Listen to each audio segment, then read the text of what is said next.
Às vezes é bom. Acho que nós já estamos com a Bichart na linha, tá? Então vamos lá. 5 horas e 25 minutos. Cantora, rapper, escritora e atriz. Em 2018 fez a sua primeira aparição no mundo da música com o Revolução, com a urgência de ter vozes como a de Bichart. Em 2019 ela lança sua mixtape Faces, produzido por beatmakers paraibanos. E vai estar aí se apresentando em mais uma edição do nosso Palco Giratório. Bichart, tudo bem? Boa tarde. Olá, meu bem, boa tarde a todo mundo que está escutando a gente. Que alegria estar aqui falando com vocês. Acostumada já com o frio do sul? Tu já tá aqui no Rio Grande do Sul? Eu cheguei há pouco e confesso que está sendo muito difícil. Meus ossos chegam e estão doendo, mas é isso, né, gente? O frio é para quem sustenta. Bichart, eu queria que tu falasse um pouquinho dessa apresentação que vocês vão ter no Palco Giratório, estar ao lado. A Renata Sorrah deu uma entrevista esse final de semana falando sobre o meme ambulante que ela se tornou. Como é conviver com um meme como a Renata Sorrah? Nossa, é muito mágico, né? Eu vim no Palco Giratório já há 2 anos atrás, mas eu vim com o meu trabalho de música. E esse ano eu estou retornando com o espetáculo da Companhia Brasileira de Teatro, que tem a Renata Sorrah dentro do elenco. Mas, para além da Renata, tem a Bárbara Aracaque, o Rodrigo Bolzan, o Rafael Bacelar. É um elenco muito diverso e, ao mesmo tempo, muito talentoso, né? Uma obra de Márcio Abreu, que eu acredito ser muito sensível aos ouvidos e aos olhos de quem for assistir esse espetáculo. A Renata é muito generosa, né? Uma atriz maravilhosa, assim como os outros 4 atores são muito generosos. Então acaba que o espetáculo só é tão potente porque tem esses 5 atores, sabe? Pois é, tu falaste agora numa palavra, generosos. Essa generosidade, ela não é comum no mundo artístico? Não acho, eu acho que não é comum mesmo, não. Eu acho que a gente, não só no mundo artístico, né? Os seres humanos estão se acostumando a estar cada vez mais perto do fim, assim, mais distante do outro, cada vez mais longe das pessoas e pensando em si mesmo, né? E é por isso que o planeta está como está, e é por isso que a transfobia, o feminicídio, o racismo está como está. E eu acho que quando a gente entra no elenco e a gente tem atores dispostos a aprender e não só a ensinar, a gente acaba fazendo um movimento muito maior enquanto artista, né? E aí eu acho que é daí que vem essa generosidade de olhar pra gente enquanto humana e depois como artista. As coisas só fluem dessa forma, entendeu? Porque existe essa generosidade na companhia brasileira. Que coisa boa te ouvir. E falando assim dessa, enfim, trazendo essa questão aí, muito importante, porque a gente tem falado muito sobre as relações que estão tão frias, tão distantes, as pessoas muito voltadas para as telas. E o teatro, ele tem também este papel, né, esse resgate, porque aquela proximidade de vocês num palco com o público ali também faz parte dessa proximidade, né, de buscar essa proximidade.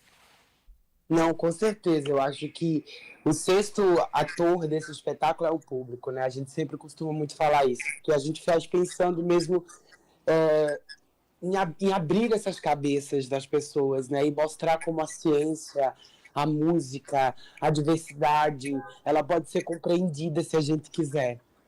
Uhum. E a tua trajetória, o que tu destacarias em termos de dificuldades na tua trajetória nesta atividade artística, Bichart? Você consegue repetir? Deu uma cortada. Oi.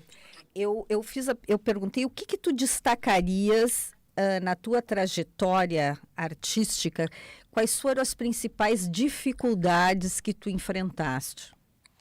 Nossa, eu acho que quando eu comecei a fazer música, principalmente, eu comecei a fazer música porque eu só ouvia homens e mulheres cantando e isso me deixava muito, muito irritada, assim. Eu sentia falta de pessoas trans cantando sobre liberdade também, sobre amor também. Então aí eu começo a cantar. E eu acho que quando a minha carreira começa a dar certo, é mais ou menos dar certo que eu digo eu consigo viver de arte, quebrar a bolha LGBT um pouco. Foi mais ou menos em 2021, quando eu fiz uma série na Rede Globo. E aí eu acho que depois disso, os pontos que eu destaco para além dessa série na Rede Globo é essa peça com a companhia e é o lançamento do meu disco Traviarcado, que foi patrocinado pela Natura Musical. Eu acho que são lugares que eu nunca imaginei alcançar. Talvez eu sempre soubesse que eu fosse chegar, mas eu não imaginei que conseguiria por causa de tantas outras coisas. Então eu destaco isso sem dúvida, sabe?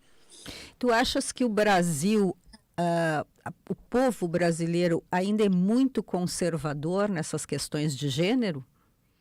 Sem dúvidas, né? O Brasil ainda é o país que mais mata pessoas trans, pelo 17º ano consecutivo. Meninas como eu estão à margem, e a gente é empurrada para prostituição compulsória, para droga e para tantos outros lugares, porque a sociedade se acostumou a nos ver nesse lugar. Então, eu acho que a gente começa a erradicar essa transfobia quando a gente começa a relocar esses corpos em outros lugares, como ter deputadas federais, estaduais, como ter travestis médicas, travestis no palco com a Renata Sorrah, mostrando que a nossa presença é natural, que a gente existe à luz do dia. Então, sim, ainda é. Bichart, junho é o mês do orgulho LGBTQI a mais. Queria que tu falasse um pouco sobre a importância de ter esse tipo de mês. Ele ajuda, ele atrapalha, quando a gente pode, enfim, nós como mídia também, às vezes pautar esses temas, e eu não sei se de alguma forma a gente consegue ser práticos em conseguir realizar alguma transformação. Meu bem, desculpa, porque como eu tô pelo celular, às vezes dá uma cortada, Sim. cortou o final da sua ligação. Mas eu queria te ouvir, Bichart, sobre junho, mês do orgulho LGBTQIA+.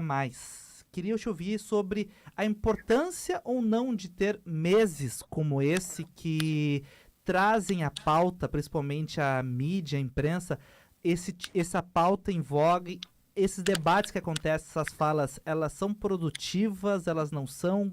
Como tu avalia? Não, são sem dúvidas muito importantes. Tipo assim, eu acho que junho, principalmente, é um mês muito importante para a comunidade LGBTQIAPN+, porque eu acho que é o momento que as pessoas estão mais nos vendo, né, falando mais sobre a nossa existência. Eu acho que o grande problema é quando a gente só é vista nesse mês. Acho que o grande problema é quando a gente só chama pessoas trans para dar entrevista, para estar em grandes lugares de destaque no mês de junho, porque aí a gente vira meio do produto, a gente vira mais do mesmo. A gente acaba reproduzindo a transfobia, o racismo, a LGBTQIAPN+, mas fobia estrutural mesmo, né? Lá na Paraíba, no meu estado, eu moro em São Paulo hoje. Quando eu vou para lá, lá para Paraíba, eu sempre faço uma agenda de imprensa, né? TV, rádio. E eu acho que isso, claro que é porque em junho eu fui vista, mas é porque eu fui vista em junho e disse que não queria mais ir naquele lugar só em junho, porque isso também é uma denúncia, né? A gente não quer estar nas entrevistas, nos grandes espaços, só quando uma das nossas morre ou quando é uma data comemorativa que fala sobre mim. Quero estar falando dos meus avanços, como outras pessoas cis falam durante o ano inteiro, sabe? Então, sem dúvida, é muito importante, mas eu acho que a gente tem que começar a expandir essa data, tirar essas pessoas só dessa data e colocar no dia a dia, sabe? Bom, o jornalista Mauro Ferreira, ele fez uma matéria onde ele diz que tu és o coração do Brasil, sonhado pelo potente espetáculo atual da Companhia Brasileira de Teatro. Como tu mesmo referiu aqui, é uma matéria muito linda. O que significa para ti, tá, pessoalmente, esse tipo de reconhecimento? A tua vida familiar, a tua vida pessoal, ela também foi uma vida com muitos desafios?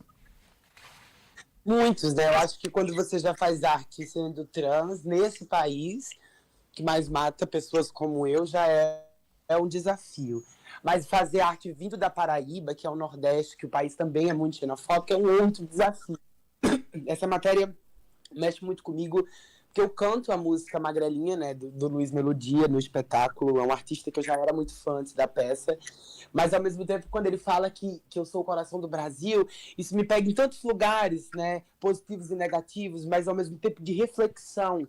né? De como a gente é enxergada fora da arte, dentro da arte, que cápsula de escape é essa que a gente constrói para poder continuar tendo sanidade para fazer arte. Então, sem dúvidas, assim, foi uma matéria que mexeu muito comigo. Mauro é um grande, né, crítico da arte no Brasil, e ver essa matéria, acho que é criar um novo imaginário de possibilidades e existência, sabe? Não mais o que já estava escrito e o que já vem acontecendo há décadas. E como é que está a tua autoestima? Porque eu te acompanho nas redes e tu sempre estás falando, né, sobre esse resgate, tu fala muito em autoestima. Como é que está a tua autoestima atualmente? Olha, eu te digo que é isso, é uma construção diária. Eu venho todos os dias construindo essa autoestima, porque todos os dias, acho que os lugares que eu olho, eu ainda não me vejo, sabe? Quando eu passo na frente de uma loja, não é o meu rosto que tá na propaganda. Quando eu entro dentro de um shopping, não é a minha cor que eu vejo majoritariamente nos outdoors. Então, eu preciso, todos os dias, buscar lugares que me lembrem que eu sou bonita, que me lembrem que eu sou maravilhosa, que me lembrem que eu sou uma mulher incrível, quer eles queiram ou não. E aí eu me cerco de coisas que fazem a minha autoestima evoluir, né? Eu acho que de artistas que fazem a minha autoestima evoluir, de cantoras, de atores que acreditam também na potência do trabalho trans no Brasil, sabe? Que eu nem gosto dessa nomenclatura, mas ao mesmo tempo, assim, que acreditam na potência desses corpos. Então eu tenho todos os dias construído ela. Eu acho que é um pacto diário comigo mesma para que eu não ceda às armadilhas da colonialidade, sabe, da colônia, que eu não ceda às armadilhas do sistema, porque é isso, é muito propício para mim. Então, eu tenho todos os dias trabalhado ela. Queria te ouvir sobre o que tu tem como referências, Brasil, mundo. A minha maior referência é a minha mãe, Dona Ana, que é uma referência viva, que é uma mulher preta de 53 anos, que me mostrou e me mostra diariamente o valor da vida, que não é financeiro. Ela é minha referência na música, no teatro, na vida, em qualquer lugar que você me perguntar. Mas eu tenho pilares artísticos, né? Tipo a Bia Ferreira. Recentemente eu conheci a maior artista da minha vida, que é Maria Bethânia. Ela foi assistir o espetáculo da gente, se emocionou, porque eu canto músicas de Maria Bethânia na peça. Então, acho que ali eu meio que zerei o game, sabe? Conhecer Maria Bethânia. Olha, queria estar no teu lugar nesse dia, viu? Conhecendo Maria Bethânia. Eu ia me apavorar. Isso não significa que eu não me apavorei. Eu me apavorei muito. Mas é isso, eu acho que são minhas referências. A Bia Ferreira, que é uma multiartista preta brasileira, que está fazendo uma turnê há mais de um ano fora do Brasil, com mais de 150 shows em todo o mundo. E é uma cantora que fala que cota não é esmola, sabe? Que me educou muito racialmente. Então, eu acho que essas referências, inclusive, são os meus pilares que eu me apego para construir esse pacto com a minha autoestima, sabe? Legal. Tu sabes que no início do programa aqui a gente estava falando sobre autoestima, autocuidado, e a gente até fez pergunta, né, para os ouvintes o que eles fazem, né, para, enfim, Passar o tempo. para passar o tempo, para o seu autocuidado. E aí a pergunta agora vale para ti. O que é bom para a tua autoestima? O que tu busca? Eu vi que tu gosta muito de praia, mas a gente também agora não pode mais perguntar se tu malha, né? Mas tu tens treinos, tu tem treinos, não pode falar também atividade física, diz que é muito cafona. Tu treina diariamente ou não? Não, treino sim. Eu sou meia marombeirinha. Oh! Eu gosto muito, assim. Eu acho que faz muito bem, não só para o corpo, mas para a mente também, né? Assim, liberar essa endorfina e os pensamentos que às vezes a gente não consegue muito controlar. Então, faz parte do meu dia a dia. Uhum. Bom, fala um pouco aí para os nossos ouvintes sobre o espetáculo em si. A gente passou correndo, né? Vamos voltar um pouquinho. Dia 4, Teatro Simões Lopes Neto, espetáculo ao vivo dentro da cabeça de alguém, é isso, né? Exatamente, ao vivo dentro da cabeça de alguém. É um espetáculo da Companhia Brasileira de Teatro e é dirigido por Márcio Abreu, texto e direção de Márcio Abreu. E é uma peça que fala sobre... É sobre a Renata, porque a Renata estava indo para um ensaio. E ela disse que estava dirigindo um carro e era como se a cabeça dela abrisse, ela tivesse uma epifania. E ela entendesse a música, a ciência, a diversidade, tudo. E aí a cabeça fecha. E ela disse que era muito simples. Era isso, era só isso. Era coisa simples que ela tinha que fazer. E aí o Márcio deschava essa peça através dessa cena. E aí a gente passa também pela Gaivota, do Antônio Tchekhov, que é um espetáculo, né, histórico do teatro e que já foi montado algumas vezes aqui no Brasil. Então, o Márcio mescla essas histórias da Gaivota com as histórias de Renata e com a história de qualquer pessoa que vai estar na plateia. As pessoas vão entender isso, sabe, quando sentarem naquela cadeira. Uhum. É 1h40 de espetáculo, é uma peça que tem muitas mulheres na produção. Isso é um ponto que me chamou muito a atenção quando eu topei participar. Eu vi muitas mulheres na produção e eu acho que faz muito sentido, e é por isso que a peça é tão boa. Então, quem está ouvindo a gente são os nossos convidados especiais. A gente está dentro da programação do Palco Giratório e vai ser uma honra enorme poder fazer essa peça aqui em Porto Alegre. A Renata está muito feliz, o elenco inteiro está muito feliz e eu nem preciso dizer, né, gente? Eu estou assim, ó... Fora o frio, eu estou maravilhada. Eu acho que só daí dá uma dançadinha, né? O din-din do abacate, que tu vai te esquentar. Com certeza, isso também faz parte desse pacto que eu te falei. Pois agora, esse nome, eu fiquei tão curiosa, de onde surgiu o din-din do abacate? Eu não sei como chama aqui em Porto Alegre, mas em alguns lugares do Brasil se chama chup-chup, sacolé. Lá na Paraíba, o sacolé, o chup-chup, se chama din-din, que ele é feito da fruta e você chupa, né? E como é um lugar praiano, muito tropical, a Paraíba, é muito comum o din-din do abacate. Então é uma música que eu falo e faz uma referência para o verão do Nordeste, que é uma fruta comum de ter até no quintal, o abacate, sabe? Não, então... Pois interessantíssimo, mas tu sabe que que me chamou muito a atenção, porque agora, e achei mais bonito ainda que tu falou din-din, né? Porque aqui a gente diz din-din, o din-din, porque aqui tem sacolé, tem picolé, mas din-din nunca pedi, viu? Vou começar a pedir agora. Pede, quando for no Nordeste, você já vai dizer, a Bicharte me falou que era din-din. Pessoal, então chama de din-din, que interessante. E é uma delícia de abacate, então, menina, minha preferida. Uau! Olha, eu adoro abacate e eu quero te dizer que abacate agora está num período bom aqui no sul, viu? Estamos numa época de comer e colher bons abacates por aqui. Vou ver se eu descubro uma receita aí. Tu tem uma boa receita aí do din-din do abacate ou não? Nossa, super tem. Basta ele com leite condensado que tu vai ver o gourmet chegando. Boa! Poxa vida, essa é pra matar, hein? Tu não quer mais... Muito boa, viu, Vicente? Olha, a gente aprende coisa aqui. E tu gosta de alguma coisa específica aqui do Sul? E eu falo sobre comida, Bicharte. Olha, eu vou te falar que quando eu vim aqui em Porto Alegre, no Palco Giratório, isso há 2 anos atrás, eu comi o melhor churrasco da minha vida. E eu estou louca para repetir esse feito desta vez. Então, eu preciso falar que o churrasco de vocês realmente tem uma coisa que não é sobre sal grosso. É sobre um axé que só tem em Porto Alegre. E o que tu acha dos gaúchos, hein? Tu acha o homem gaúcho bonito? Se meu namorado ouvir isso, ele surta, hein? Não, mas não tem nada a ver. Eu só tô perguntando. Eu tô brincando. Eu sei. Você sabe que eu super acho, mas na verdade, assim, eu acho as mulheres gaúchas muito mais bonitas. Mulheres muito chiques, elegantes. Eu acho uma vibe que eu adoro. Pois olha que interessante. Tem muita gente mesmo, né, que fala dessa mistura italiano, alemão, né, das mulheres gaúchas e tal. Mas olha, lá pra cima também tem mulher bonita, hein? Tem, graças a Deus. Eu acho que isso é um feito do Brasil, né? A gente tem umas diversidades que quando bate na mulher dá um axé diferente. Não, eu também acho. Viva a nossa diversidade. O que está faltando ainda para Bicharte? Qual é o teu sonho ainda? Onde é que tu queres te apresentar? Onde é que tu queres... O que tu quer conquistar mais, Bicharte? Olha, toda a minha carreira, ela foi desenvolvida através de um plano. Eu lembro que quando eu comecei a fazer música, eu fiz, primeiro eu vou fazer música pro meu município e depois eu vou pra capital.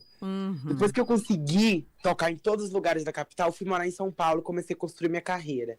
Quando eu passei na Natura Musical, que foi o disco Traviarcado, eu fui pro Rio e aí eu fiz a série na Rede Globo. E agora eu tenho 2 projetos que eu tenho trabalhado muito para isso e trabalhado, inclusive, estudado, porque eu acho que exige muito estudo para quando a gente quer realizar e alcançar algumas coisas. Em relação à música, eu tenho muita vontade de ganhar um Grammy e eu acredito muito nisso porque eu uso a música como um objeto de transformação. Ela não é só palavras juntas, é para mexer com a mente, sabe? Então eu acredito muito nesse Grammy e eu acredito que vem aí esse projeto, não sei se por agora, porque eu tô com espetáculo, tô em turnê com o meu Traviarcado, mas uma novela, sabe? Assim, eu fiz a série na Rede Globo e agora eu quero muito fazer uma novela. Eu tenho pensado muito nisso. Muito legal, hein? Tu vê aí, a novela ainda cativa, né? Porque eu pensei, bom, uma novela seria legal, né? E que tu vê, né, Ana? Eu adoro, assim, tenho estudado muito, porque eu acho bem diferente atuação para cinema, TV, do que para o teatro. Então, eu acho que é isso. Eu também não quero estar lá só porque sou travesti, não. Eu quero estar lá porque eu vou entregar um trabalho muito bom. Então, para isso, eu tenho me preparado e me dedicado para esses 2 pontos. Pois é, nessa tua caminhada, nessa tua jornada, tem esse Grammy, né, que tu estás em busca. E em termos de apresentações internacionais, algum projeto já mais imediato, a curto prazo? Esse ano, no final do ano, eu tô indo para Lisboa. Opa! Vou fazer meus primeiros shows fora do Brasil com o Traviarcado. Eu já vou ter lançado outro disco, mas para o pessoal fora do Brasil, o Traviarcado ainda é uma novidade. Então, eu vou rodar lá um pouquinho com o Traviarcado. E aí, com o teatro, acredito que também a gente vá para fora do Brasil, mas por enquanto a gente está fazendo essa turnê aqui. E que está sendo mágica também, né? Você passar em vários estados, do frio ao muito calor, está sendo mágico, assim. Muito legal. Nós esperamos continuar te seguindo, aplaudindo, e que tu continues assim com essa simpatia, essa generosidade, que tu estivesse aqui conosco, com os nossos ouvintes, e que Porto Alegre receba vocês de braços abertos novamente nesse espetáculo aí no palco giratório, tá? Muito obrigada a vocês pelo carinho, por ter me recebido. Foi um papo muito bom. E mais uma vez reforçando para quem está escutando a gente, não percam essas apresentações. São 2 apresentações, amanhã e depois. E eu tenho certeza que você não vai se arrepender. Desejo para vocês muito cobertor nesse frio e que já já a gente se encontre. E eu vou fazer hoje um din-din de abacate, viu? Ai, não quero nem saber.